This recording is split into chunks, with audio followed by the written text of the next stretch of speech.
C.J. Dougherty.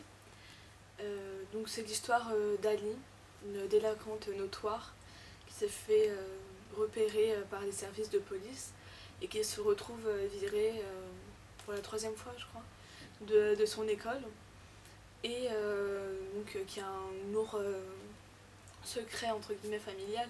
Son frère a disparu et elle se retrouve un petit peu en apnée depuis sa disparition et, et ses parents l'envoient dans une école privée, Cimmeria, dans un internat où elle ne peut plus voir ses amis, où elle n'a aucun contact avec eux.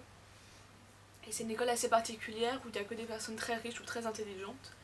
Donc ce qui n'est pas son cas, elle n'est pas particulièrement bête, mais elle n'est pas non plus extraordinaire intellectuellement.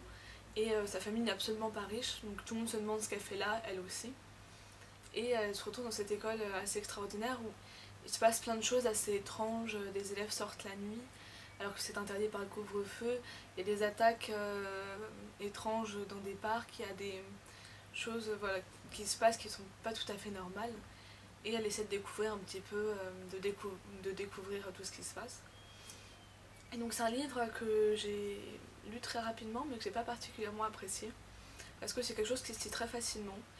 L'écriture est pas difficile à suivre, c'est quelque chose qui est très simple, qui va droit au but et le personnage principal n'est pas particulièrement désagréable, un peu délinquant comme j'ai dit avant mais pas tant que ça.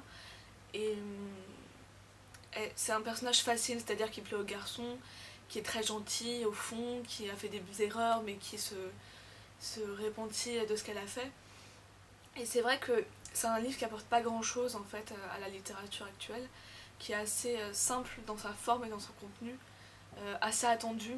Il n'y a pas réellement de surprise tout le long, on sait qu'il va se passer quelque chose, on sait que tel garçon va tomber amoureux d'elle, puis en fait non, puis c'est un méchant, mais en fait c'est un gentil. Donc c'est pas non plus un roman fleur bleue où personne ne meurt, personne n'est malheureux. Il y a des scènes qui sont assez crues et bon, je trouve que c'est entre guillemets agréable parce que ça casse le côté très enfantin du roman. Mais en soi c'est un roman qui est assez vu un peu dans l'esprit d'Harry Potter avec l'internat et d'Hunger Games on va dire au niveau de la brutalité, mais qui en soi n'apporte rien de réellement frais dans la littérature.